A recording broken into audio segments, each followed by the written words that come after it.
আসসালামু আলাইকুম।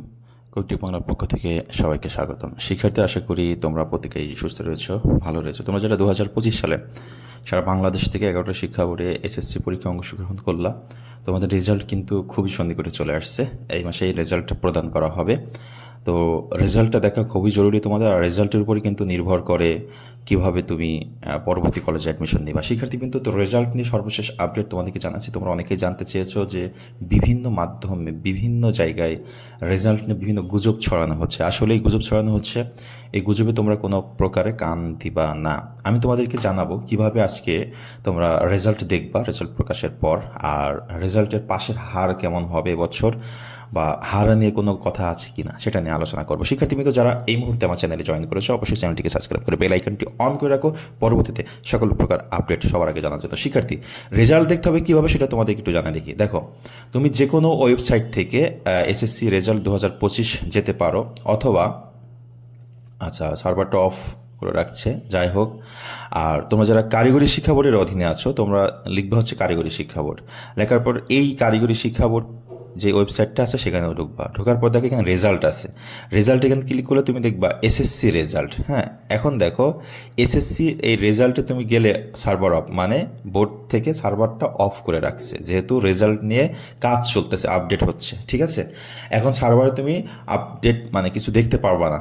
সার্ভারটা এখন কি আছে, অফ আছে। যে তুমি দেখো এই কটা সার্ভার অফ দেখাচ্ছে, এসএসসি, বিএম, এইচএসসি, এইগুলো। ঠিক আছে, কারণ এখনও রেজাল্ট প্রকাশ করা হয় নাই, রেজাল্টের কাজ একেবারে সন্নিকটে, যার কারণে সার্ভারটা অফ করে রেখেছে।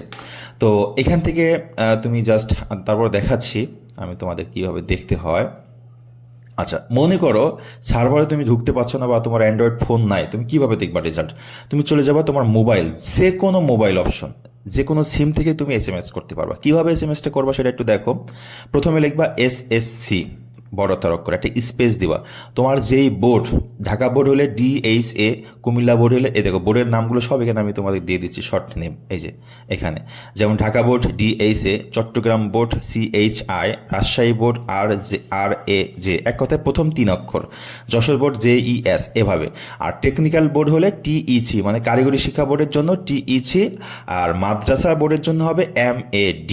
ওকে, তাহলে তুমি কি লিখবা, এভাবে লিখবা হচ্ছে এসএমএস দিবা এসএসসি যে বোর্ডের প্রথম 3 অক্ষর, আবার স্পেস দিতে হবে। দেওয়ার পরে তুমি রোল নাম্বার লিখবা।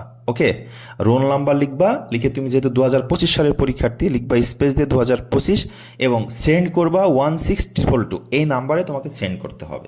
এই পদ্ধতিতে তুমি অ্যান্ড্রয়েড সেট ছাড়া, নেট ছাড়া, যে কোনো ফোন থেকে তুমি কি করতে পারো, তোমার রেজাল্টটা প্রকাশ হওয়ার পর সাথে সাথে তুমি দেখে নিতে পারবা। তাহলে এই জিনিসটা তুমি একটু মনে রাখো, হ্যাঁ, যেভাবে তোমাকে এসএমএস করতে হবে। এবার আসো, আমি তোমাদেরকে দেখাইতে পারলাম না সরাসরি বোর্ডের ওয়েবসাইট থেকে কিভাবে যেতে হবে, হ্যাঁ, কিন্তু তোমাকে আরেকটা মাধ্যমে আমি দেখাই। দেখো যে, আচ্ছা আমি আরেকটা তোমাকে দেখাই যে কোথায় গেলে তুমি বা কিভাবে তুমি দেখবা। দেখো, এরকম তোমার ওই যেখানে আমরা সার্চ করছি এরকম একটা ওয়েবসাইট তুমি পাবা। এই ওয়েবসাইটটা তুমি পাবা, মানে এই ফেসটা তুমি পাবা। পাইলে তোমার কি হবে দেখো, আমি তোমাকে একটু দেখাই দিই। এরকম একটা তুমি পেজ পাবা যখন রেজাল্ট প্রকাশ হবে। এই জায়গাটায় তোমার হচ্ছে এক্সামিনেশন নেম থাকবে, এসএসসি রেজাল্ট, তারপর হচ্ছে এখানে থাকবে রোল নাম্বার, বোর্ড সিলেক্ট করতে হবে, এখানে থাকবে হচ্ছে পাশের ইয়ার 2025, এরপর বোর্ড থাকবে, রোল নাম্বার থাকবে, রেজিস্ট্রেশন নাম্বার থাকবে, আর এখানে একটা কোড থাকবে।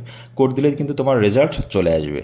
তো রেজাল্ট ওয়েবসাইটে ঠিক হওয়ার পরে, রেজাল্ট পাবলিশ হওয়ার ঠিক একদিন আগে তোমাদের কীভাবে রেজাল্ট দেখতে হবে সেটা নিয়ে আরও ভালোভাবে আলোচনা করবো। আজকে যেটা মূল উদ্দেশ্য ছিল আমাদের, এসএসসি 2025 এর পাশের হার কেমন হবে সেটা নিয়ে একটু আলোচনা করার চেষ্টা করছি। অনেকেই বিভিন্ন ভ্রান্ত তথ্য দেওয়ার চেষ্টা করছে। দেখো, 2024 সালের এসএসসি পরীক্ষার যে রেজাল্টের একটা পাশের হার ছিল সেটা আমি তোমাদেরকে দেখানোর চেষ্টা করছি। দেখো, একটু খেয়াল করো, এখানে আমরা দেখতে পাচ্ছি সবচেয়ে বেশি হচ্ছে যশোর বোর্ডের পাশের হার ছিল 93.33, তাছাড়া ঢাকায় ছিল 89.32, রাজশাহীতে ছিল 89.25, বরিশালে ছিল 89.13, ময়মনসিংহে ছিল 84.97, চট্টগ্রামে ছিল 82.80, কুমিল্লা ছিল 79.23, দিনাজপুরে ছিল ৭৮.৪৩ এবং সিলেটে ছিল ৭৩.৩৫। এছাড়া আরও দুটি শিক্ষা বোর্ড আছে মাদ্রাসা ৭৯.৬৬ এবং কারিগরি শিক্ষা বোর্ডের পাশের হার ছিল ৮১.৩৮।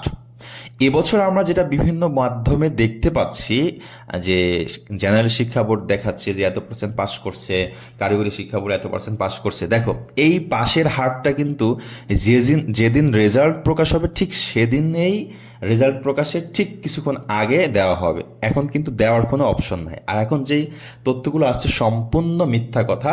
তোমরা এটা নিয়ে টেনশন করো না যে 25%, 20% বা 35% এরকম পাস করছে, বাকি সবাই ফেল করছে, সবচেয়ে বেশি ফেল করছে কারিগরি শিক্ষা বোর্ডের অধীনে স্টুডেন্ট। এগুলো সম্পূর্ণই মিথ্যা কথা। গত বছর যেভাবে রেজাল্ট হয়েছে এবছর ইনশাল্লাহ আরও ভালো হবে, আশা করি তোমাদের কাছাকাছি থাকবে। কোনো এত আহামরি পরিবর্তন হওয়ার কোনো অপশন নাই। তোমরা গত বছর যেভাবে পরীক্ষা দিচ্ছ এবছর কিন্তু একই রকমভাবে পরীক্ষা দিচ্ছ। শিক্ষার্থীবৃন্দ, তো এই হচ্ছে পরীক্ষার সর্বশেষ আপডেট। হ্যাঁ, এখন আসি রেজাল্টটা কবে দিবে। দেখো রেজাল্ট দেওয়া নিয়ে আমরা বিভিন্ন মাধ্যমে জানতে পারছি 13 থেকে 15, 13 তারিখ না 15 তারিখ, 20 তারিখ না 21 তারিখ, এরকম সর্বশেষ 25 তারিখ পর্যন্ত যেতে পারে, এটাই স্বাভাবিক। তো রেজাল্ট যদি খুব তাড়াতাড়ি সম্পন্ন হয়ে যায় অবশ্যই 13, 15 যে কোনো একদিন আমরা পেয়ে যেতে পারি। হ্যাঁ, আর যদি রেজাল্ট নিয়ে কোনো থাকে মানে কাজের কোনো ব্যাঘাত ঘটে বা লেট হয়, কাজ সম্পূর্ণ শেষ না হয়, কমপ্লিট না হয়, সেক্ষেত্রে কিন্তু 20-21 তারিখ চলে যেতেই পারে, এটাই স্বাভাবিক।